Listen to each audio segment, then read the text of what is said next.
Bonjour à tous, c'est Ben de DM Trading et bienvenue dans le briefing de la semaine du 17 avril 2017.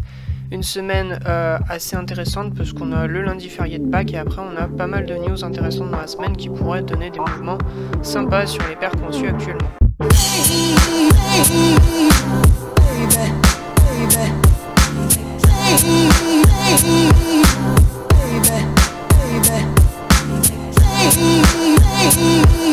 Du coup, on va reprendre avec le calendrier économique pour commencer. Donc lundi, aujourd'hui on est sur une journée sur le lundi de Pâques avec seulement des news très intéressantes qu'on aura eu pendant la nuit sur la Chine avec le PIB et la production industrielle.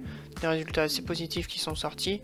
On n'a pas vu un impact énorme sur les paires qu'on suit, sachant que j'ai l'impression qu'au final les marchés prendront cette news en compte à partir de demain, justement, quand les marchés vont rouvrir en Europe. Du coup, mardi, la news qui va nous intéresser, ce sera le permis de construire sur l'USD. Donc le compte rendu de la réunion de politique monétaire de la Banque centrale australienne, ça peut être intéressant aussi, hein.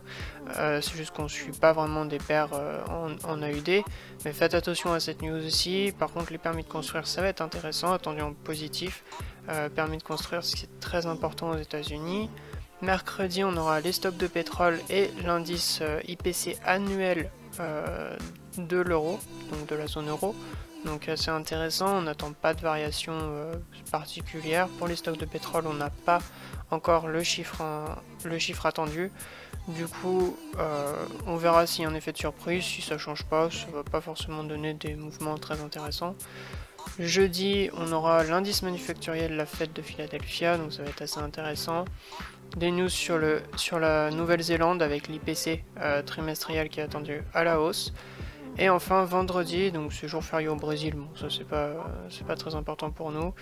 Et par contre la zone euro, on a le PMI manufacturier de l'Allemagne et les ventes au détail de la livre, enfin de la Grande-Bretagne, l'IPC du Canada, on n'a pas encore l'IPC mensuel, on n'a pas encore le consensus. Et enfin, le dollar, vente de logements existants, donc tout ce qui est lié à l'immobilier aux US, hein, c'est très important parce que ça représente une grosse partie du PIB US. Donc du coup, dès qu'on a des news sur l'immobilier, il faut toujours faire attention à ça.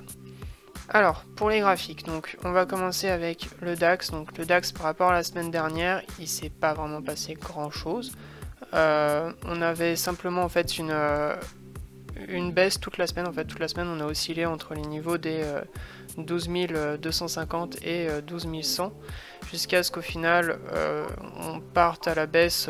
Jeudi, on atteigne les niveaux sous les 12 100 et là actuellement, aujourd'hui, on est en train de remonter légèrement sur ce lundi. Donc je voulais pas vraiment le trader parce que le lundi je vais pas le trader en général quand c'est un jour férié, parce qu'en général on ne s'attend pas à des mouvements énormes. Là ce qu'on va faire en fait, ça sera que dans la semaine, on achètera au-dessus des 12 100. Donc au-dessus des 12 100, on sera acheteur. Et sous les 12 100, on cherchera des positions vendeuses pour aller retourner chercher le bas de l'ancien range journalier. Parce qu'en fait, si on partait à la baisse, ici, on aurait une réintégration hebdomadaire. Et on irait chercher facilement les 12 000, puis les 11 900. Voilà, donc ça c'est le plan pour la semaine sur le DAX. Donc assez simple, hein. Soit on rebondit sur les 12 100 et on retourne chercher des tendances haussières, pourquoi pas aller chercher notre résistance sur les 12 350, ou bien on part à la baisse et on va chercher les 11 900 qui serait l'objectif le plus bas de la semaine, je pense, qui serait déjà pas mal. Du coup, ensuite pour les autres paires, donc Euro 4 qu'on suit toujours, il s'est pas passé grand chose, hein, sur la semaine. On est toujours en train de faire ce fameux pullback, donc on est rentré dans une compression, donc on a fait une petite compression journalière, une légère baisse, au final une journée baissière et après que des journées où on a stagné. Donc la question c'est, est-ce qu'on va partir à la hausse ou est-ce qu'on va partir à la baisse? C'est toujours la question qu'on se pose en même temps. Mais en tout cas, en fait, pourquoi je me pose cette question? Parce que si on part à la hausse, ça peut être intéressant dans l'idée où on aurait une réintégration de l'hebdomadaire et on pourrait facilement retourner chercher le haut de l'ancienne compression journalière en ayant un petit peu de difficulté sur les 42,50 et ensuite l'idée serait d'atteindre les 43,50. Ça serait vraiment une réintégration propre de la tendance hebdo et on retournerait ensuite sur au final une compression hebdomadaire.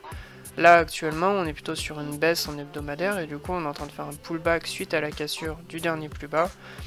Donc si on repart à la baisse, ça ça confirmera la tendance baissière. Si on repart pas à la baisse et qu'on part à la hausse, on partira plutôt sur une tendance haussière. Comment avoir la confirmation de ça? On va simplement voir en 4 heures. En 4 heures, on voit bien qu'on a une grosse compression qui dure depuis la semaine dernière. Hein. Donc pendant toute la semaine, on a compressé, on n'a pas eu grand chose d'intéressant. Si on part à la hausse, voilà, on aura une réintégration probable. Donc je pense qu'il faudrait casser le niveau des 1,42 et une fois les niveaux des 1,42 cassés, on pourra aller chercher les 1,43 facilement. Et ensuite, du coup, l'idée serait de partir à la baisse. Ça pourrait être intéressant. Si ça continue de compresser, vous pourriez même avoir un double signal journalier 4 heures. Donc c'est un peu notre plan à nous pour la semaine sur Eurocad à la baisse. C'est-à-dire attendre que ça compresse et prendre le double signal H4D1 qui pourrait être super intéressant. Ensuite, du coup, Euro-Yen. Donc Euro-Yen, lui, comment dire, on pensait s'arrêter sur les 116, finalement on s'arrête pas sur les 116 mais on ralentit plutôt sur les 115, donc on va dire que c'est une zone, hein. De toute façon en général je parle de zone, c'est pas parce qu'on casse un niveau que voilà on va aller chercher, c'est pas parce qu'on casse un niveau de prix qu'on va aller chercher tout de suite les 112 par exemple. Ici là on est dans la zone, dans l'ancienne zone de vente de l'ancien range hebdo. Et actuellement, on est en train de re-rentrer dedans. Donc en fait, on pourrait osciller dans cette zone-là, faire une compression journalière, la fameuse compression que j'attends depuis longtemps, pour pouvoir reprendre la tendance euro-yen. Et du coup, comprimer ici, et les deux options qu'on aura, c'est soit une continuation, soit un rebond et un pullback sur les 118 peut-être, pour voilà, faire une pause en hebdo, faire un pullback sur la cassure de cette grosse compression qu'on a eue ici, et repartir de plus belle à la baisse. Il y a plusieurs options possibles, donc on va voir ce que ça va donner. En tout cas, pour cette semaine, comme la semaine dernière, j'espère qu'on aura une pause. Donc je pense qu'on devrait avoir une pause. Pour ceux qui veulent rentrer plus en moyen terme, justement, on a besoin d'une pause pour pouvoir reprendre le mouvement. Donc une pause entre les 115 et les 116, ça peut être assez intéressant. Voilà pour Euro-Yen. Et du coup, on peut continuer avec Euro-USD. Euro-USD juste ici. Voilà, donc Euro-USD, la semaine dernière on n'avait pas trop de biais, on a bien fait de pas trop en avoir parce qu'au final il s'est pas passé grand chose, hein. On a eu une semaine voilà, assez neutre. On est bien parti pour rebondir sur ce canal haussier que je vous avais montré juste ici. Donc cette oblique haussière juste ici là, qui fait office de zone de support avec notre résistance sur ces niveaux là. Donc une belle compression en hebdo. Donc on pourrait rebondir et retourner chercher les 1,08 ou bien un échec justement, une faiblesse à l'achat et du coup repartir à la baisse pour aller chercher les 1,05. Ça sera le plan pour la semaine sur Euro-Yen. Voilà, tout de suite, hop là, tac, et à l'achat, on rebondit et on retourne chercher. Donc il faudrait qu'on casse cette mèche là, cette petite mèche de la semaine dernière.